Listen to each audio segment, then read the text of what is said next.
everyone, welcome back to IGN Live at Gamescom. I'm here with Bungie's Eric Osborne. Nice to meet you.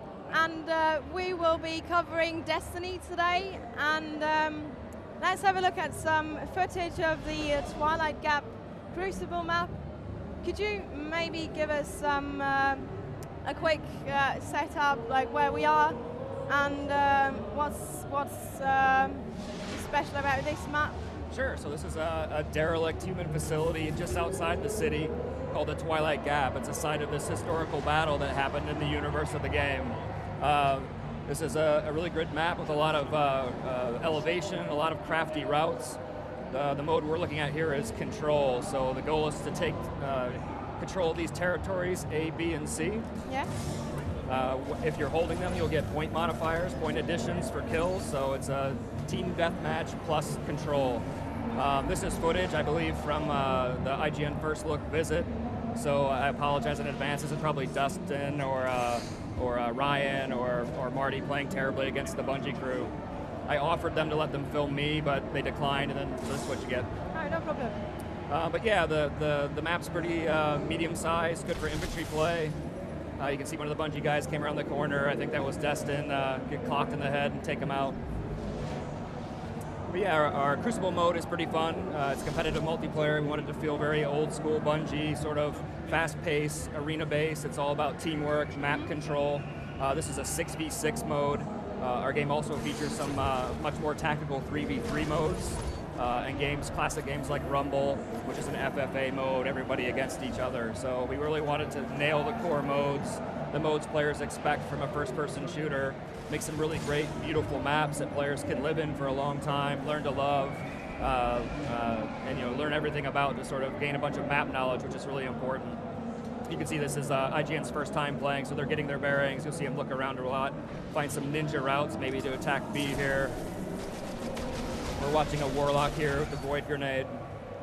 Are all different game modes playable on this map? Or?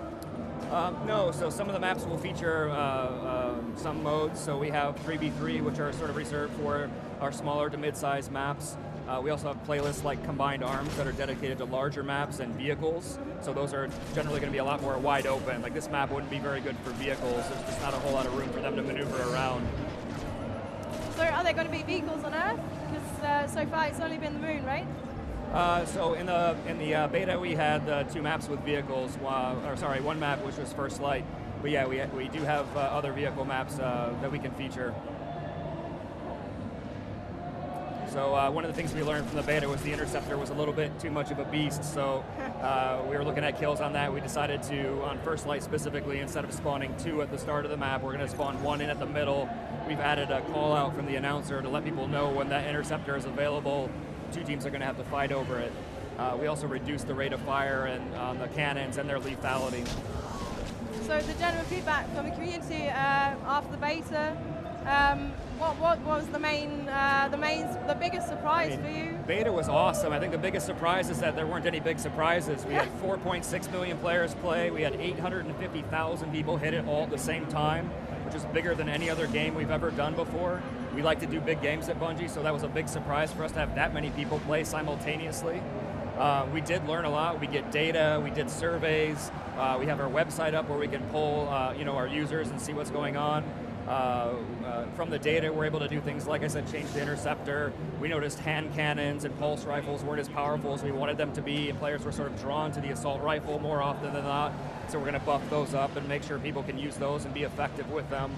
Of course, there's a ton of data that we learned on the back end from our servers and support infrastructure. It's super key for us that this game works flawlessly, that we support it in the way that it deserves. So we've been working a long time on a lot of proprietary technology to make sure this all works behind the scenes.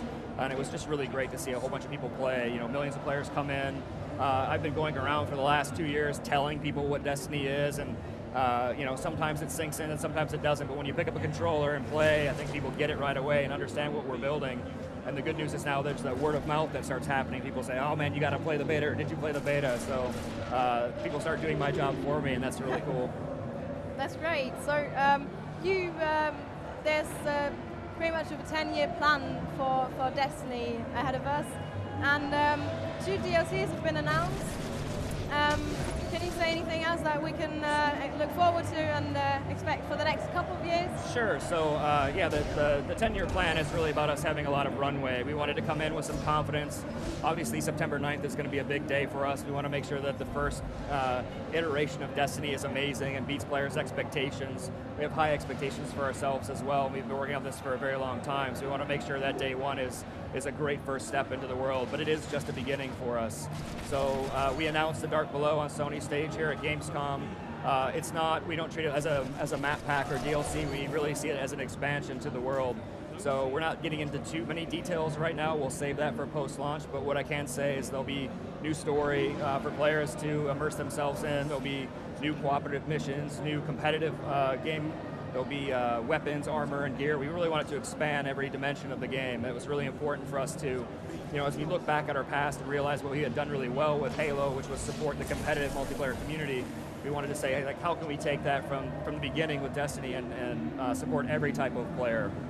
And it was actually one of the coolest things that we saw in the data was, you know, we don't see players as like, well, you're a competitive multiplayer player, or you're just a casual player, or you're just a story player.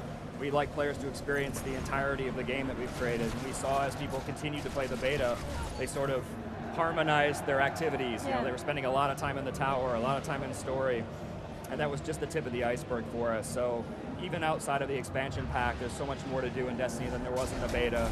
More multiplayer maps and modes, more strikes, difficulty levels. We can add gameplay modifiers and things that we call Nightfall strikes. We have the Vault of Glass raid, which is one of the most intense activities we've ever created. If you played the beta, you got a little taste of the Iron Banner, which is a way we can sort of change all of our multiplayer feel, enable power, let you try your best gear on, put that to the test. If you just want skill-based, flat level playing field, you never have to go into it. Like in Destiny, it's always your choice what you're doing, but we think players are going to really get a kick out of it. Great. So you can see here, mobility is pretty key in our game, pretty much across all modes. Every player's got a great mobility mode. Class selection is all about what kind of play you want to, you know, if you want to be a long-range player with a golden gun, or get up close with an arc blade, you might want to go hunter. If you want to get up close and personal and solve problems with your fists or a shotgun, armored up, you want to go Titan. And if you just want to look better than everybody else, you should go Warlock, which is the only correct class. Do you think are there going to be any more a bit crazier game modes like the oddball, or like what? Sorry. Like any oddball weird game? So I mean, like I said, this is just the first step. What we wanted to do at the beginning is really lay a foundation for a great competitive multiplayer game. So we've got objective modes like salvage, where you're going after relics. They'll move around the map, sort of compelling players. Unlike Control, there's a single point for you to capture. You'll deploy your ghost and transmat the relics up, and that keeps the sort of battle flowing around and hot points. We also have a mode called Skirmish, which I really like, which is 3v3. And we can do that on maps that typically support 6v6, and it sort of promotes this tactical predator versus prey play. You know, it feels very tight, feels very intense. And in that mode, you can actually resurrect the other players on your team who fall in battle, so it adds this other little wrinkle to the mix.